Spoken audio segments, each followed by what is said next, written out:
मुदित मनादरे दुर्या छनादासित सरगी गण गण समेधा सुखनिधि लभन्ते सद्भक्त्या शिव सुख समाजं किमु तदा महावीर स्वामी नयन पथिगामी भवतु मे महावीर स्वामी महावीर स्वामी गुरुवाह पंतनो नित्यं ज्ञान दर्शन नाहिगा चारित्राणां गंभीरा मोक्षे मार्ग उपदेशिका। पंच परमेष्टि भगवान की, एक राधिनाथ भगवान की, अंतिम शासनपति भगवान महावीर स्वामी की, आचार्य श्री कुंद कुंद भगवंत की, आचार्य श्री विमल सागर जी महाराज की, आचार्य गुरुदेव सनमती सागर जी महाराज की, 3 कम 9 करोड़ मुनि राजों की, बोले आचार्य सांजनवनी माता और की। दोनों हाथों को ऊपर करके जयकारा लगाएंगे। बोलिए आचार्य गुरुवर श्री सुंदर सागर जी महामुनि राज की, बोले समस्त मुनि संघ की नमोस्तु। भव्य आत्माओं, गलत बात है आपकी। मतलब कि धर्म सभा में बैठकर भी यदि आप पक्षपात करते हो तो अच्छी बात है। ऐसा नहीं सोचा था मैंने आपके बारे में कि आप ऐसा पक्षपात भी करते हो। मैंने ये बुलवाई तो बहुत धीरे से बोली, आपके पंडित जी ने ये बुलाई तो आपने दोनों हाथ भी ऊपर उठा ली और बहुत जोर से बोली। तो भैया पंडित जी में और मेरे में अंतर तो है ना? हाँ महाराज जी अंतर है। पंडित जी हमारे गांव के और आप बाहर से आए हो इसलिए अंतर तो।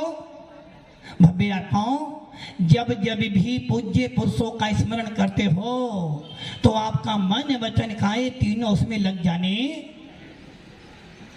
राकेश जी ऐसी मिलावट मत करो। लगना चाहिए कि भीलवाड़ा में यदि साधु संत आया है, पंडित जी आपके कहीं जाने वाले, आपके अपने हैं और हम नहीं, अपने होते तो ये अंतर नहीं होता।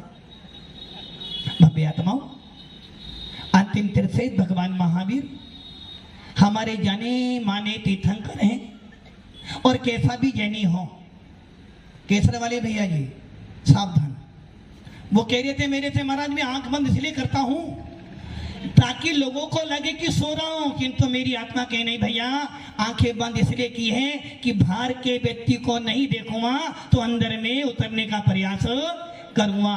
कायदे में तो यही है, जब भगवान की प्रतिमा देखो और अपनी आंखें बंद कर लो तो अच्छी बात नहीं है। क्योंकि भगवान की प्रतिमा देखो तो आपके नेत्र खुले हो और मन स्थिर हो जाए।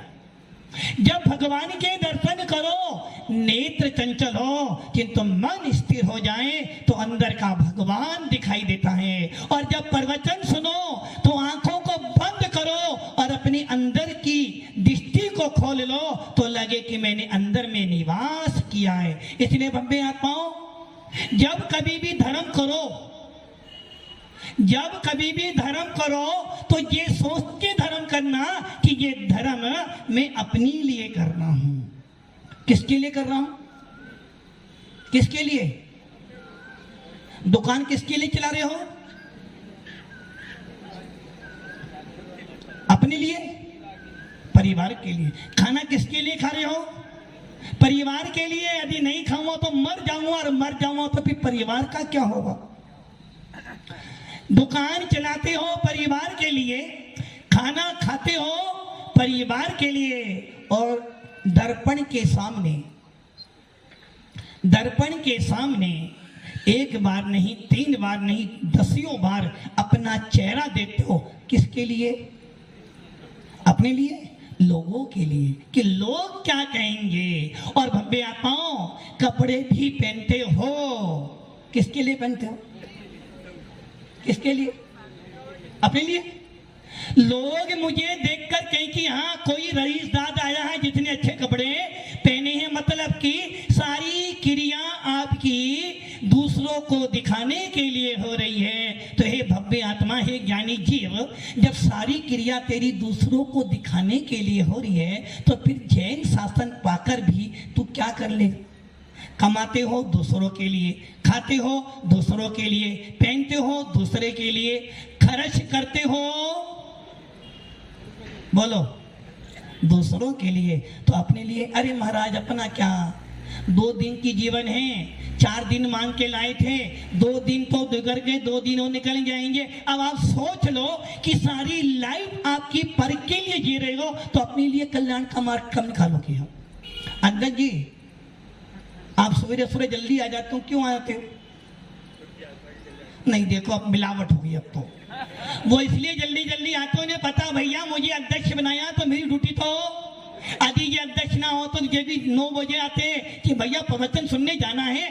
काम मेरा सिर्फ सुनने का है, व्यवस्था करने का काम तो, मतलब कि आपने अपनी जिम्मेदारियों को दूसरों के ऊपर सौंप दिया है। भव्य आत्माओं, परिवार तुम्हारे बिना भी क्या करें? अरे महाराज आपको क्या पता, यदि एक दिन घर में खाना ना बनाए तो महाभारत, यदि एक दिन घर में जरा का कुछ बोल तो दो एकदम लड़ाई हो जाती है। और महाराज आप क्या जानो, आपने देखा क्या संसार, हमसे पूछो कैसे धन कमाना पड़ता है। सवेरे शाम खून पसीना एक करते, जब जाकर 2 टाइम की,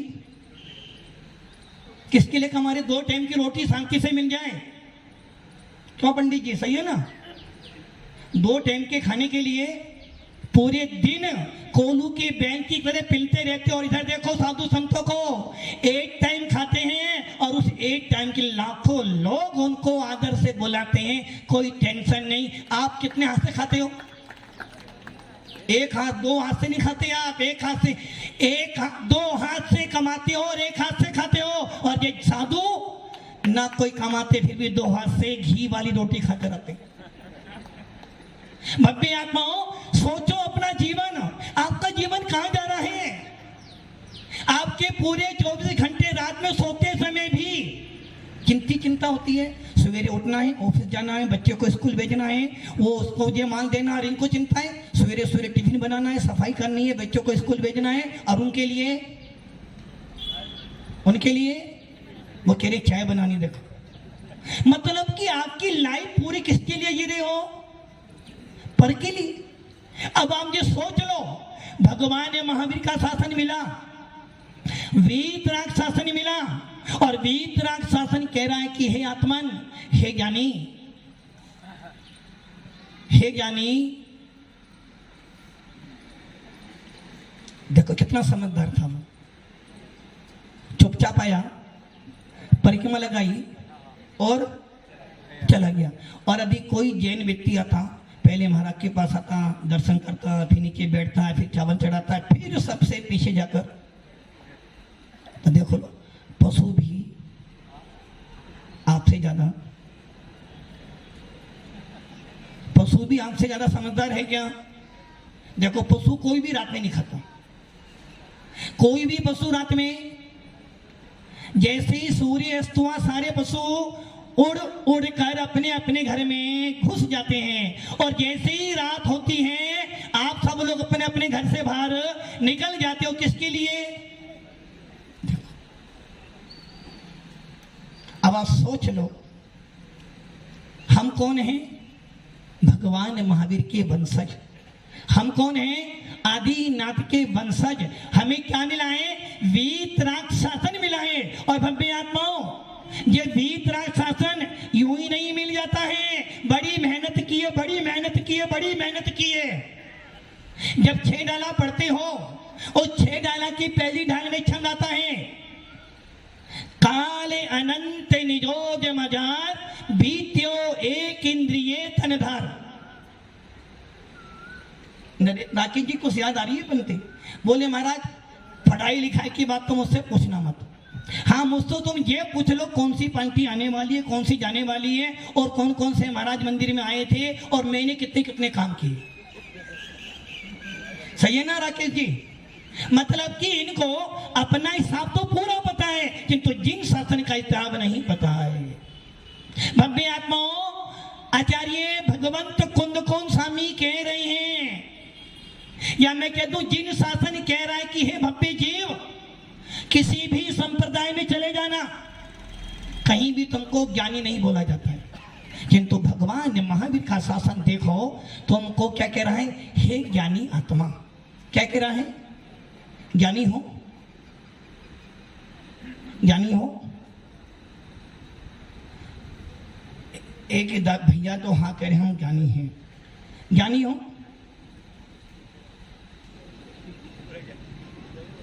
अब बताओ, पंडित जी भी मना कर रहे हैं हम ज्ञानी नहीं है। अच्छा, ज्ञानी कौन कौन है? एक तो ज्ञानी वो बैठे, एक तो बैठा है, और एक ही बैठा ज्ञानी, बाकी सब अज्ञानी हो।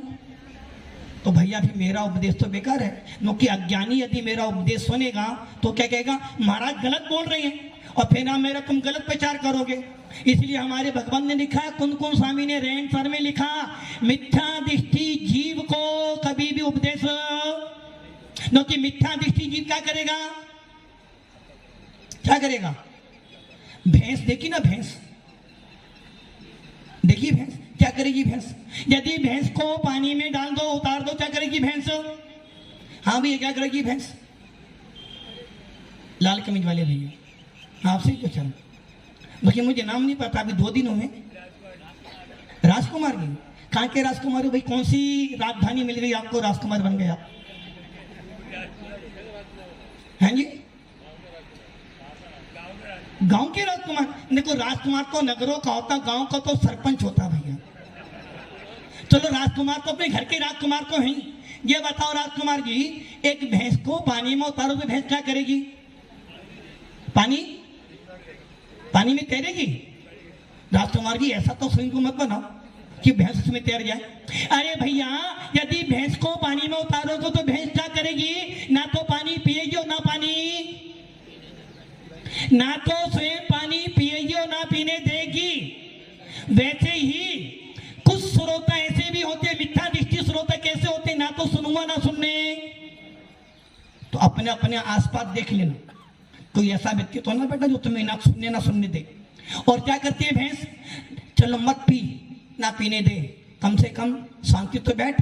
भैंस क्या करती, ना तो पानी पीती हो ना पीने देती, बल्कि पानी को गंदा, और गंदा पानी किसी काम में।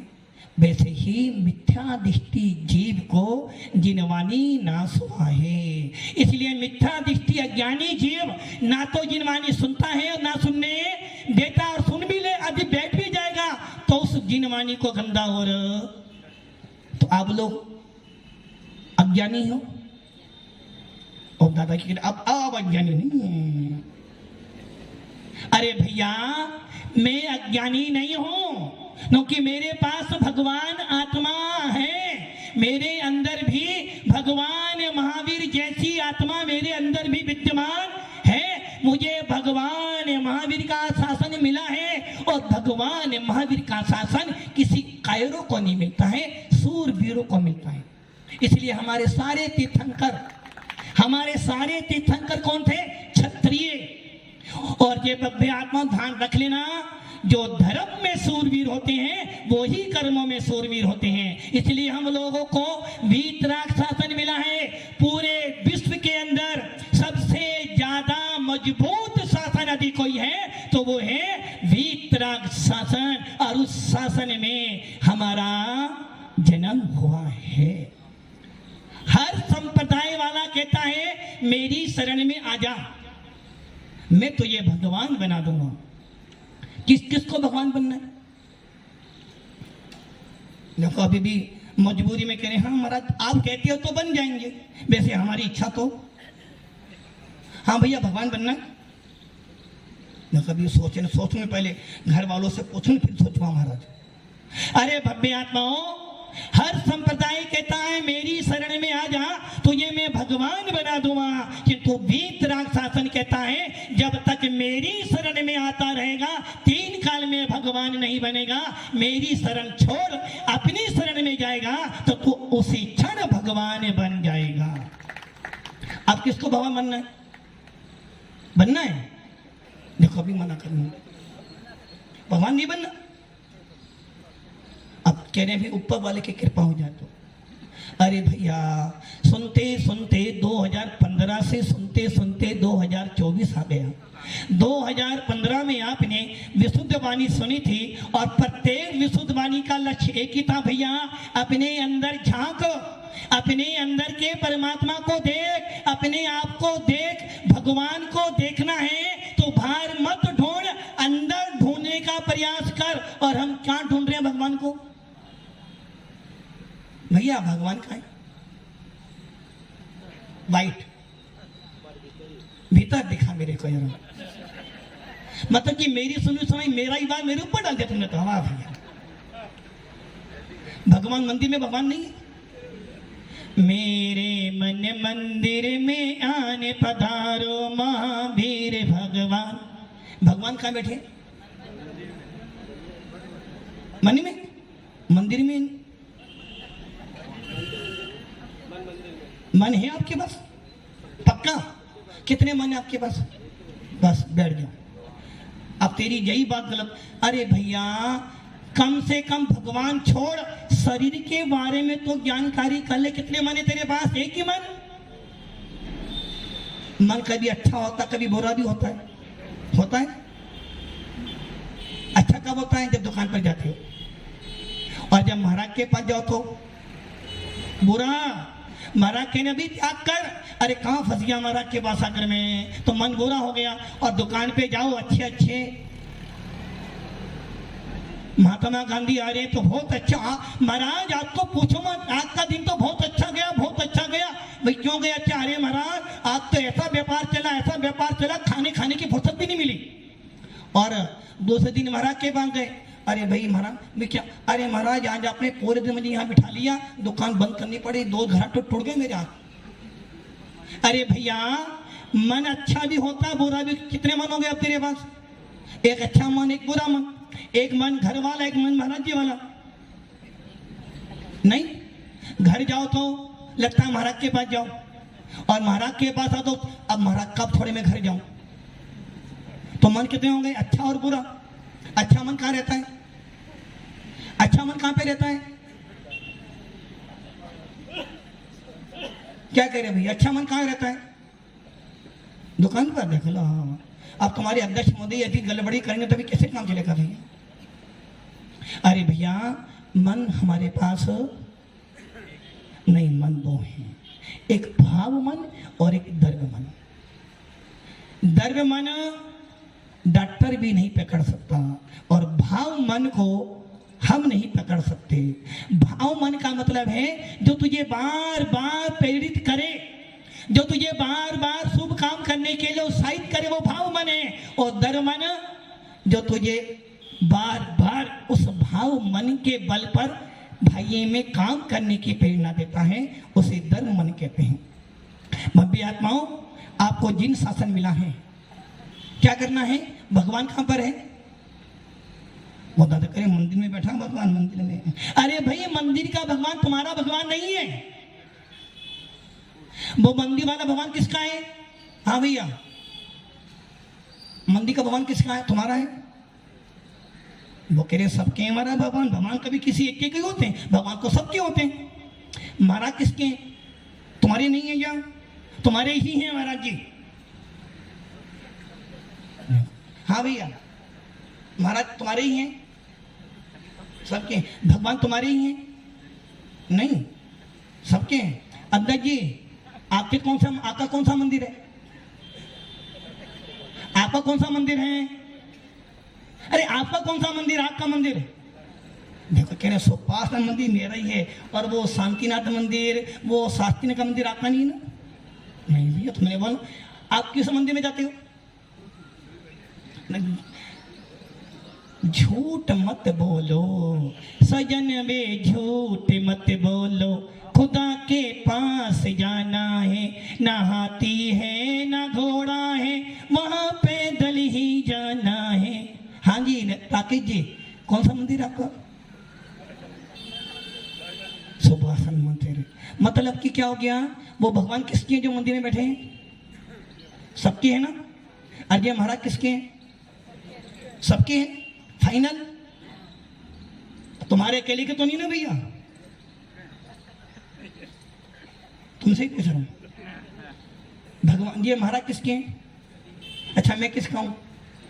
तुम्हारा हूं। और सबके ही हूं। और आपका घर है? घर किसका है? सबका? किसका? मेरा? अरे भैया अभी तुमने बोला भगवान सबके हैं, महाराज जी सबके हैं, तो घर सबका नहीं है क्या? तुम्हारे घर नहीं है भैया? तो तुम्हारा घर सबका घर है ना? क्या बोल रहे भैया? हाँ भैया तुम्हारा घर है? चश्मे वाले भैया तुम्हारा घर सबका घर है? नहीं सबके घर, तो तुम्हारा घर सबका घर है क्या? तुम्हारा ही है, तुम ही मालिक हो। और मंदिर का मालिक कौन है? सब। मंदिर में जरा सा काम करना हो तो अध्यक्ष को मीटिंग करनी पड़ेगी, और अभी बिना मीटिंग पास कर दिया तो होता कौन है भैया पास करने वाला? तुमने हमसे पूछी थी क्या? और घर में कोई काम करना हो तो पहले करो, पहले मीटिंग करो, पूरी समाज को बुलाओ। करोगे क्या? क्यों भैया? अरे महाराज पागल हो रहे आप, घर का मालिक मैं हूं और मंदिर का मालिक हम सब हैं। मतलब कि आप सरागी लोग वीतराग के मालिक बन रहे हो। मतलब कि क्या लिख दो, हमारी आज्ञा से मंदिर चलता है। अरे भैया राकेश की गड़बड़ी हो जाएगी अध्यक्ष की आदेश से। मतलब कि आपने वीतराग मंदिर का मालिक किसको बना दिया? रागी द्वेषी मोही को, जबकि घर का मालिक कौन बन रहा? मैं मालिक हूं, अकेला मालिक। अरे महाराज पता है बड़ी मेहनत से मकान बनाया था मैंने, और मंदिर हमारा सबका है। यदि छोटा सा भी काम करना हो तो सबसे पहले क्या? किसकी परमिशन? किनकी? किनकी? समाज की परमिशन। क्यों? अरे महाराज मंदिर सबका है, यदि महाराज को भी लाना है तो परमिशन समाज की, और घर में साले साहब आ रहे हो तो किसकी परमिशन लोगे आप? पत्नी को मेका जाना है, किसकी परमिशन लेगी भैया वो? मतलब कि रागी द्वेषियों को परमिशन चाहिए नहीं, और वीतराग भगवंतों को, वीतराग संतों को आने के लिए परमिशन की किसकी? समाज की। अरे भैया कितना ज्यादा आश्चर्य हो रहा है कि जो राग देश में फंसाने वाले उनको कोई अनुशासन, कोई परमिशन नहीं, और जो वीतराग का के पद पर चल रहे हैं उनके लिए परमिशन चाहिए। मंदिर किसका है? नहीं हमारा तो मंदिर कहाँ, समाज का मंदिर है ना। बाहर का नाम लिखा दिगंबर जैन, किसका मंदिर है? किसका मंदिर है? हाउसिंग बोर्ड और दिगंबर जैन समाज का मंदिर है। तो हाउसिंग बोर्ड के मंदिर में सिर्फ हाउसिंग बोर्ड के मंदिर के लोगों की चलती है, सही है? और महाराज आ जाए तो मंदिर तो तुम्हारा, हमारा तो मंदिर है ही नहीं। किसका मंदिर है?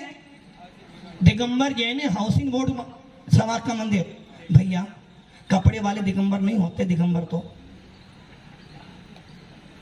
मंदिर पे नाम लिखा दिगंबर, और दिगंबरों को ही दिगंबर मंदिर में जाने के लिए परमिशन।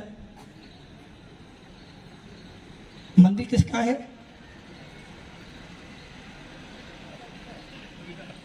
अभी तो आपका, आपके जाने के बाद हमारा हो जाएगा। वाह भैया वाह, कितनी आश्चर्य की बात है कि वीतराग मंदिर है, दिगंबर मंदिर है, और दिगंबरों को ही परमिशन। अरे भैया मंदिर का मालिक आप नहीं हो, मंदिर के मालिक तो उन जैसे बनने वाले ही। दिगंबर लिख दिया तो किसी दिगंबर साधु को मंदिर में जाने के लिए कोई परमिशन, तुम्हारे घर में जाने के लिए तो परमिशन चाहिए। क्या राकेश जी सही बात है? क्या कह रहा है? मंदिर में जाके परमिशन चाहिए, घर में जाने के लिए। एक मुनिराज यदि आता है यदि कोई मुनिराज संग लेकर आ रहे हैं तो उनको किसी भी मंदिर में प्रवेश करने के लिए समाज का कोई शरीफा लो न कि दिगंबर मंदिर किसका है, किनका, आपका दिगंबर लिखा है ना। जब दिगंबर लिख दिया तो हमारा एड्रेस कौन सा, दिगंबर भैया। हमारा घर कहाँ है, पूरे हिंदुस्तान में जैन संतों का, दिगंबर संतों का कोई एड्रेस हो, जहां जहां दिगंबर लिखा है वो सब हमारा। जब वो टेंशन में आ गए भैया, टेंशन में आ गए ना, नहीं टेंशन में तो कि महाराज ने तो अभी 2 दिन हुए नहीं है महाराज को और हमारी संपत्ति ले रही है महाराज तो भैया। अच्छा तो मैं गलत कह रहा हूं क्या, अपने आदमी से पूछ लो भैया, अपने आदमी से, क्योंकि हम तो अभी भारत के हैं। अभी परिचय होने के बाद ही अपने को कि हाँ महाराज हमारे, तुम्हारे तो भैया वो पंडित जी तुम्हारे हैं, उनसे ही पूछ लो कि पंडित जी महाराज कह रहे दिगंबर मंदिर तो हमारा है, हमारा है, वो कह रहे हमारा है, अब तो परमिशन दे दोगे भैया। अरे भैया दिगंबर शब्द जहां आ गया, दिगंबर हमारे भगवान, दिगंबर हमारे गुरु, और दिगंबरों की वाणी ही हमारी संसार सागर से पार करने वाली है। और जो राजा का बेटा राजकुमार जी, पापा जी हैं, पापा हैं, मालिक बन गया। मकान कहां से बनाया था, पापा ने बनाया, तुमने बनाया, देखो क्या मैंने बना, मैंने, पापा ने कुछ नहीं किया महाराज, पापा ने कुछ किया, वो मना करे, पापा ने कुछ, पापा ने बना के दिया। अरे पापा ने तुझे इस लायक बना दिया कि कम से कम जब कोई मुनिराज आए तो तू नमस्तु कर लेना। तेरे पापा ने तुझे ऐसे संस्कार दिए कि जब तू मंदिर जाए तो भगवान को नमस्तु कर लेना, और जब कोई दिगंबर संत निकल जाए तो को हे स्वामी अत्रो अत्रो अत्रो बोलकर अपने घर में हाथ करना। इतना बड़ा संस्कार तेरे बाप ने तुझे दिया है, जो संस्कार तुझे कोई भी नहीं दे सकता है। और फिर भी करा महाराज पापा ने नहीं बनाया, मैंने बनाया। अरे पापा ने हमें इतने संस्कार दे दिए कि बेटा सवेरे उठ के नमोकार मंत्र बोलना, और जब आंख बंद करे को नमोकार मंत्र बोलना। कोई दिगंबर साधु आ जाए, सबसे पहले एक काम करना, जब भी कोई दिगंबर साधु दिख जाए हाथ जोड़कर उनके चरणों में नमस्तु कर लेना और भावना माना कि हे भगवान ऐसा पल कब आए जब मेरे घर में किसी दिगंबर साधु का हार हो जाए। ये संस्कार कहां से लाए बेटा, अपने आप लाए, पापा ने दिए ना। तो पापा ने बहुत बड़ा, तूने तो सिर्फ मकान बनाया था, पापा ने उस मकान की नींव रखी थी। तूने तो मात मकान को सजाया था, किंतु पापा ने उस मकान में रहना सिखाया था। तूने मात सामान ला के मकान को भरा था, और तेरे पापा ने तुझे आत्मा में संस्कार देकर तुझे जैनत्व सिखाया था। भव्य आत्माओं, हमारा शासन बहुत उज्जवल शासन है। हर किसी को नहीं मिलता जैन शासन, और हर किसी को नहीं मिलते हैं दिगंबर संत। सौभाग्यशाली हो कि तुमको दिगंबर जैन शासन मिला है, पुण्यशाली हो जो आपको वीतराग शासन मिल गया है, और कितना पुण्यशाली हो कि सवेरे सवेरे आपको जिनेंद्र देव का अभिषेक करने का अवसर मिल जाता है। और चलते फिरते कभी कभार, चलते फिरते कभी कभार ये साधु संत मिल जाते हैं, जिनको देखकर भावना बन जाती, क्या रहे सदा सत संगे उन्हीं का, ध्यान उन्हीं का, नित्य रहे उन्हीं जैसी चर्या में जे चित्त सदा अनु। इतने सारे संस्कार तुम्हारे पिता ने दिए, और तुम्हारे पिता ने क्यों दिए, जो कि वो जानते थे कि ये बेटा जैन कुल में पैदा हुआ है, भगवान महावीर का अनुयायी है, और जो भगवान महावीर का अनुयायी होता है उसके मन में, उसके वचन में और उसके काया में रोम रोम के अंदर वितरागता प्राप्त करने की अभिलाषा होती है।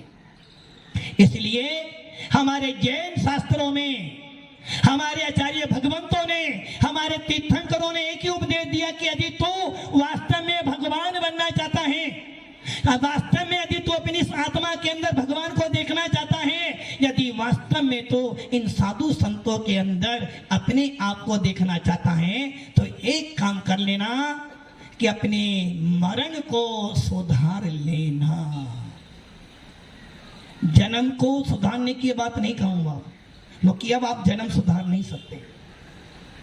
कोई ऐसा व्यक्ति है जो अपना जन्म सुधार सकता है यहाँ पर? राजकुमार जी, मंत्री मोदी बैठे हैं सामने, क्या पूछा मैं? राजकुमार जी क्या पूछा मैंने? राजकुमार जी क्या पूछा मैंने? जब जब दूसरों में जाओगे अपना आनंद खो दोगे। यदि खाना खाने बैठे हो राजकुमार जी, अब पर आप पास में कौन बैठे हैं? साले साहब। पत्नी ने गुलाब जामुन को वाइट वाला ही बैठा है, चलो पास में आप बैठे हो और पास में ही साले साहब बैठे हैं। पत्नी ने क्या करा? भाई भैया कम कम आता है, ये तो डेली घर में ही रहते हैं, तो क्या करा? आपके पास में तो रख दिया क्या? बेसन की बर्फी और इनके पास गुलाब जामुन। अब आप बर्फी खाते रहे हो, जिन तो क्या कर देख लिया, गुलाब जामुन तो उसे दिया, मुझे दिया ही नहीं। क्या हुआ? अपना आनंद भी, बर्फी का आनंद भी। वैसे ही जब जब पर में जाओगे अपना आनंद भूल जाओगे। जब जब भी ये निश्चित है, कोई भी हो, यदि साधु संत भी बन गए हम लोग और हम ये सोच लें कि ये सब मेरी बात सुन रहे हैं, ये सब मेरी बात सुनिए और अच्छा आएगा और आनंद आएगा और आनंद आएगा, तो समझना हमारा आनंद गया। यदि मैं ये मान लूं जितने लोग ये सब बैठे मेरा उपदेश सुनने बड़ा आनंद, अब तो मेरी जय जयकार होगी, तो समझना मेरे अंदर का आनंद गया। और तुम ये सोच लो महाराज हम ही देख रहे, महाराज हमारी तुम्हें, हमारा किसकी है भैया? देख लो अभी भी कह रहा हमारा सबकी तो हो, तुम्हारी तो है ही नहीं। तुम्हारे भी हैं और सबके भी हैं। अरे भैया जब अपने माता पिता की नहीं हो तो तुम्हारे कहां सोच सकते हैं भैया? हम तुम्हारी कहां सोच सकते हैं भैया? यदि हम ये मान ले कि तुम सब मेरी बात सुन रही हो तो ये गलती मेरी हो रही है। उसी प्रकार भव्य आत्माओं, जब जब पर में जाओगे, निश्चित है जब जब पर में जाओगे ना अपने अंदर के परिणाम खराब होते हैं। जब जब भी बाहर में जाओगे देखोगे मन कहता है आत्मन तूने क्यों बाहर में देखा? ना तू देखता ना परिणाम। तूने तो बोला बहुत, तूने तो बाहर में बोल दिया, तुझे अकल नहीं है क्या? क्या हुआ? तूने तो ये शब्द बोला था कि ये सुधर जाएगा। वो व्यक्ति बेचारा सामने गया, वो रात भर सोता रहा, मुझे राकेश जी ने नहीं महाराज जी ने मुझे बोल दिया अकल नहीं है। महाराज ने कैसे बोल दिया मेरे को अकल नहीं है? अब वो रात भर दिन भर यही सोचते सोचते अपने कर्म बांध रहा है। अरे भैया पर में जाओगे तो ऐसी टेंशन लोगे, घर जाना और ये सब पत्नी को बोल दो, हाँ भैया आज ये काम कर लेना। पत्नी को इस शब्द बोल दो, क्या होगा? अरे झगड़ा छोड़ो, 2 टाइम की जो रोटी मिलती थी ना वो भी मिलना। रोटी तो मिलेगी किंतु खामती से खा नहीं पाओगे। उसी प्रकार ये सोच लो जब जब भी पर में जाओगे टेंशन बढ़ेगी। इसलिए भगवान महावीर का शासन कहता है हो स्वतंत्र निश्चल निष्काम ज्ञाता दिष्टा आत्म। जब जब अपने में देखोगे आनंद ही आनंद आएगा और जब जब पार में बाहर में जाओगे तो अपना आनंद भी चला जाएगा। बाहर में वो ही जाए जो अपने अंदर में प्रवेश कर चुके हैं, पर वस्तु को वो ही देखें जो अपनी वस्तु में संतुष्ट हो चुके हैं। जो अपनी वस्तु में संतुष्ट नहीं है वो बाहर जाएंगे तो अपनी वस्तु को भी खो। थाली में 2 सब्जी रोटी आ गई है, शांति से खा रहे थे दादाजी, शांति से खा रहे थे। इतने में ही क्या हुआ, बेटे के पास पोते के पास एक मिठाई आ गई। क्या हुआ? 2 सब्जी रोटी का आनंद जो था वो तुरंत एकदम। राकेश जी ने सोचा महाराज को लाए तो हैं, राकेश जी महाराज को लाए तो हैं और पहली बार महाराज आए, हम जानते तो नहीं कैसे महाराज हैं। अब पता नहीं मैं ले तो आया हूँ, भीलवाड़ा के लोग कभी मेरे कपड़े ना फाड़ दे कि तुम कौन से महाराज को ले आया भैया। जानना पहचान तो मेरा मेहमान है ना राकेश जी, सही बात है ना? जानते हैं नहीं, महाराज को ले आए हैं और महाराज को ले तो आए। अब महाराज को इतनी भी अकल नहीं आ रही कि सबको तो नाम बुला रहे, मुझे बुलाते ही नहीं महाराज। ऐसे महाराज हमें नहीं चाहिए। अरे भैया जब जब भी बाहर में जाओगे अपना आनंद खो दोगे। इसलिए भगवान महावीर का शासन कहता है घर में रहो या जंगल में रहो, श्रावक रहो या साधु संत बन जाओ।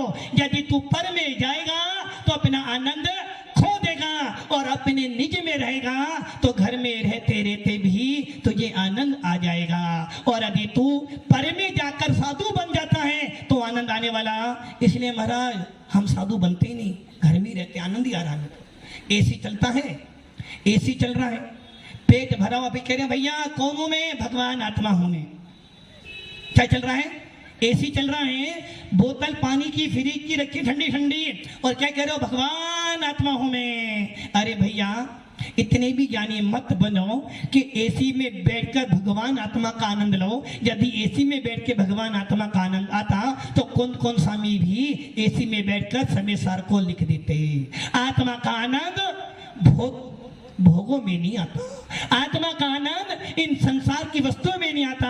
आत्मा का आनंद तो अपने अंदर ही आता है। जब जब अपने अंदर जाएगा, जितना जितना अपने अंदर में उतर जाएगा उतना उतना आनंद तेरा बढ़ता जाएगा, और जितना जितना बाहर में जाएगा उतना उतना अपने आनंद से दूर हो जाएगा। इसलिए उमा स्वामी कह रहे हैं कि तेरा जन्म अब बदलने वाला तो, जन्म तो ले चुके हो और इतने बड़े हो गए हो कि अब तुम बच्चे भी। अब क्या करना? अब क्या करना? मरण सुधारना। और मरण सुधारने के लिए उमा स्वामी कह रहे हैं मारनांते किंस लेखना जोशिता। मरण के अंत में है प्रयोजन जिसका, मरण के अंत में जिसको लिया जाता है उसे कहते हैं संलेखना। मरण के अंत में अर्थात अब मरण तो होना निश्चित है, जाना तो क्या हुआ? नहीं, हमारा जाना तो पक्का है, लेकिन अभी जाने वाला नहीं हूं। राकेश जी ये टेंशन निकाला कि कम जाने, जल्दी जाने वाला नहीं हूं। राकेश जी जल्दी जाने वाला नहीं हूं। क्या कह रहे? हमारा टेंशन क्यों दे रहे हमें? जाना है, जाना है क्या? हमें नहीं जाना ना, तो मैंने अपनी बात कर लेना। अभी भी कह रहे महाराज आपको नहीं जाना।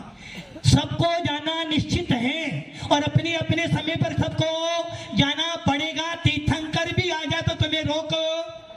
दल बल देवी देवता माते पिता परिवार, मरती बिड़िया जीव को कोई न राखन हार। सबको अपने अपने नंबर पर जाना है, किंतु भव्य आत्माओं उमा स्वामी कह रहे जाना निश्चित है और आना भी। राजकुमार जी आना भी। क्या करें? जाना तो निश्चित है ना। जितने सदन में बैठे सबको जाना निश्चित है। कहां जाना है? महाराज आपके उपदेश के बाद घर तो जाना ही जाना है। ऊपर जाने के बाद तो हमने भी सोची नहीं, घर जाना जरूर है। सबको जाना है, सबका जाना निश्चित है और आना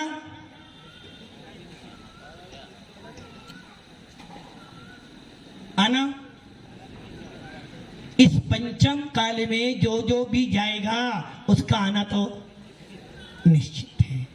जाना भी निश्चित है, आना भी निश्चित है। इसलिए उमा स्वामी कहने भैया जाना निश्चित है, आना भी निश्चित है। कहां जाओगे दादाजी? कहां जाओगे? नहीं, निगोद में अधिक जैन शासन पाकर भी निगोद में जाना पड़े तो फिर जैन लिखने का मतलब क्या हुआ? यदि मुनिराज बनकर भी निगोद में जाना पड़े तो महाराज बनने का फायदा क्या? और नमोकार मंत्र बोलने वाला मरता है और निगोद में जाए तो फिर नमोकार मंत्र बोलने का फायदा क्या तेरा? सवेरे शाम उठता है, सवेरे उठता है तो महावीर स्वामी की जय बोलता है, रात में सोता है तो नमोकार मंत्र बोलता है, यदि कोई मिल जाए तो जय जिनेंद्र करता है, फिर कह रहा कि मैं निगोद में जाऊंगा। इतने पुण्यहीन तो नहीं है, इतने पुण्यहीन तो जो जैन कुल में पैदा हो गया है और जो नमोकार मंत्र को समझता है, इतना पुण्यहीन नहीं कि उसे निगोद जाना पड़े। और भव्य आत्माओं कुंद स्वामी कह रहे हैं और यदि जैन कुल को पाकर भी, निर्गंतों का सानिध्य पाकर भी तुझे निगोद जाना पड़े तो समझे ना तेरे अंदर की मशीन पूरी की पूरी खराब नहीं, बंद पड़ी है। खराब हो तो खराब सुधारी जा सकती है, वो तो पूरी बंद पड़ी है। इसलिए जैन कुल मिला है, निर्गंतों का का समागम मिला है और निर्गंतों का समागम पाकर हम अपने नाम के पीछे जैन लिखते हैं, जैन। और एक जैन व्यक्ति लाखों की भीड़ में भी शान के कहता है कि मैं जैन हूं, जियो और जीने दो। और ऐसा जैन कुल पाकर, ऐसा वीतराग शासन पाकर भी निगोद में जाना पड़े तो मेरे जैन होना सबसे बड़ा दुर्भाग्य है। कहां जाना है? देखो भैया, मेरी बात सिर के ऊपर से जा सकती है, जाए कोई बात नहीं, किंतु दिल पर असर करे तो बहुत अच्छा हो जाएगा। मुझे तुम्हारा दिमाग सही नहीं करना, दिमाग तो तुम्हारा बहुत बढ़िया है, तुम्हारा दिल परिवर्तन होना चाहिए। तुम्हारे दिल पे चोट लगे कि मैं जैन हूं, मुझे वीतराग शासन मिला है, मात्र धन संपत्ति कमाने के लिए नहीं मिला, मुझे अपनी आत्मा का कल्याण करने के लिए मिला है। एक दिगंबर संत समाज में जाता है, समाज उसका बहुमान करे या ना करे कोई फर्क पड़ने वाला नहीं। राकेश जी सही कह रहा हूं ना? सही नहीं कह रहा, गलत कह रहा हूं? अच्छा, एक तुम्हारे ऊपर उदाहरण ले लेते हैं। आपकी शादी तो हो गई है, शादी हो गई है? नहीं, मुझे पता नहीं, पूछ रहा हूं। शादी हो गई है आपकी? वो मैडम कहाँ की रहने वाली है? किशनगढ़। कभी जाते हो? जाते हो बिना बुलाए, बुलाने पर? बुलाने पे। और अभी आप बुलाने पर गए, अब ससुराल में कोई आपको बहुमान ना दे, फिर भी जाओगे ना? क्यों जाओगे? देवी देवी तो ऊपर रहती है। अरे कोई मेरा सम्मान करे ना करे, मैं कुंवर साहब तो, दामाद तो, अब कोई ना पूछे तो ना पूछे, दुनिया के पूछने से दामाद नहीं हो, न कि बैंड बजा कर लाया था इसलिए दामाद हूं। सही है ना? वैसे ही दिगंबर साधु का कोई समाज सम्मान करे ना करे कोई फर्क नहीं पड़ता, मैं दिगंबर मुनि हूं, मेरी आत्मा से मुझे फर्क पड़ता है। लाखों की भीड़ मुझे नमस्तु करे तो कोई बड़ी बात नहीं, और लाखों की भीड़ मुझे नमस्तु ना करे कोई फर्क नहीं पड़ता, किंतु मैं यदि अपनी आत्मा में सोचूं कि मैं दिगंबर संत हूं तो बहुत बड़ा फर्क पड़ता है। इसलिए भव्य आत्माओं, दुनिया के कहने से, दुनिया के बोलने से आप जैन नहीं हो, और दुनिया की पूजा करने से हम साधु संत नहीं। यदि मेरी आत्मा अंदर से गवाह कहे कि मैं साधु संत हूं, तो दुनिया मुझे बाहर में कहती भी रहे तो कोई फर्क पड़ने वाला। तो कहां जाना है? शेष बात, शेष बात है ना, काल करे तो आज कर, आज करे तो परसों, और जल्दी जल्दी क्यों करता भी तो रहना है। और राकेश जी टेंशन मत लेना, टेंशन तो नहीं हुई आपको? बीपी कंट्रोल रहेगा ना बीपी? भव्य आत्माओं, बस उमा स्वामी बंदे ने यही लिखा है, मरणांति किम सलेखना जोशिता।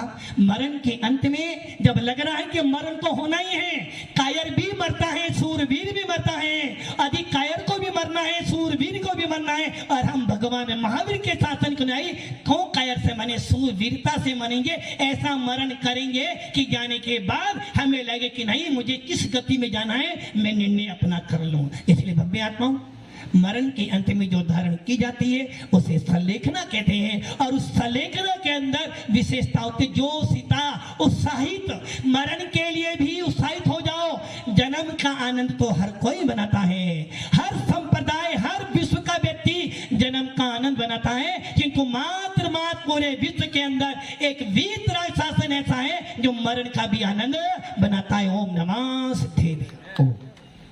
बोले आचार्य गुरुवर श्री सुंदर